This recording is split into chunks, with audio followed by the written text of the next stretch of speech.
Je m'appelle Erich Zimmermann. Je suis ingénieur et chercheur indépendant. Ma mission est de faire connaître l'existence de l'énergie subtile de l'univers, et ses applications possibles pour le bien de l'humanité. Tous les phénomènes que je montre sont réels. L'énergie cosmique faisait partie de la formation de toute matière. Cependant, il n'a pas été pris en compte dans le Big Bang d'Einstein et de Stephen Hawking. L'énergie cosmique est la physis de Platon, et son flux est l'éther d'Aristote. L'énergie génomique est l'expression organique de l'énergie cosmique. L'énergie génomique est l'énergie subtile des gènes. C'est la partie énergétique subtile de la matière organique. L'énergie génomique est ce que nous appelons l'âme. Voir l'âme humaine être mesurée par un multimètre est assez intéressant. Bien que la mesure indique une tension continue et alternative, nous ne traitons pas de ce paramètre électrique.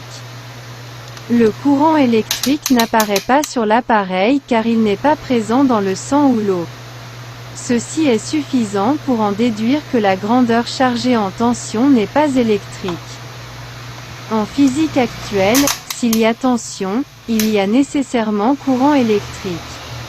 La différence de potentiel cosmique qui excite la LED ne signifie pas nécessairement un courant électrique. Pour que le flux électronique se produise, le champ cosmique doit atteindre une certaine valeur. Il existe une fonction de travail, analogue à l'effet photoélectrique d'Einstein. Les électrons libres du conducteur électrique ne se déplaceront que sous certaines conditions de magnitude et de topologie du champ cosmique. Nous sommes confrontés à d'autres concepts physiques que j'ai pu percevoir à travers mes propres expériences et les informations des descendants des paranormaux de l'ordre du Vril et des proches des techniciens du Troisième Reich. Ces concepts étaient le résultat de l'échange entre les non-humains et les paranormaux de l'ordre du Vril, qui les ont transmis aux scientifiques et ingénieurs allemands. En science, personne ne sort les lapins d'un chapeau. Quelqu'un doit initier la connaissance.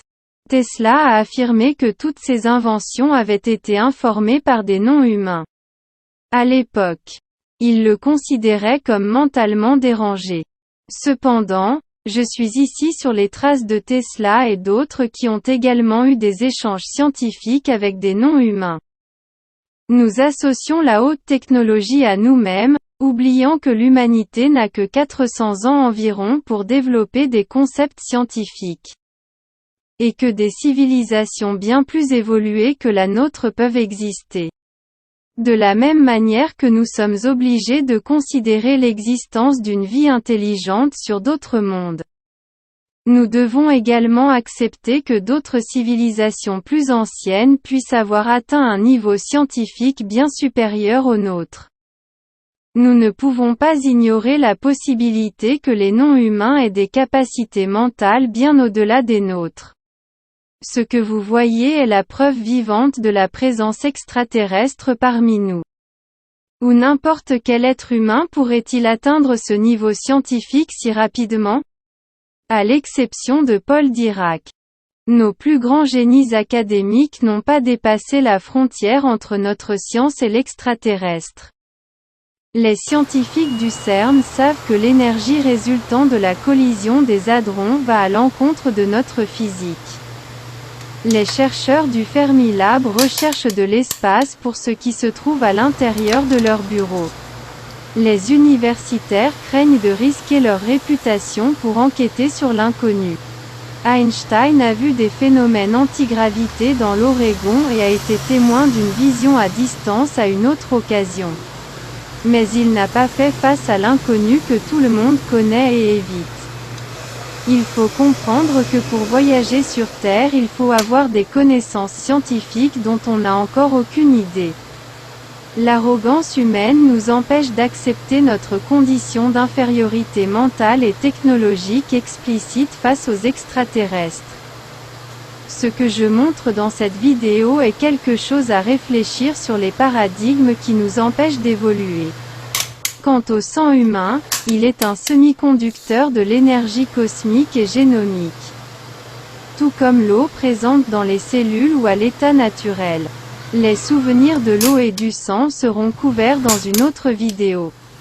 Les deux peuvent démoduler l'énergie subtile. Et leurs impulsions seront des signaux d'énergie évoqués, qui peuvent provoquer des réponses organiques spécifiques dans les organismes.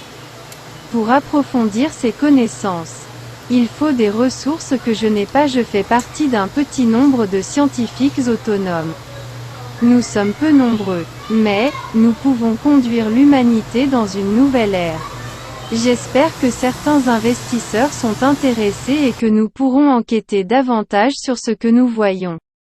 Merci pour votre attention.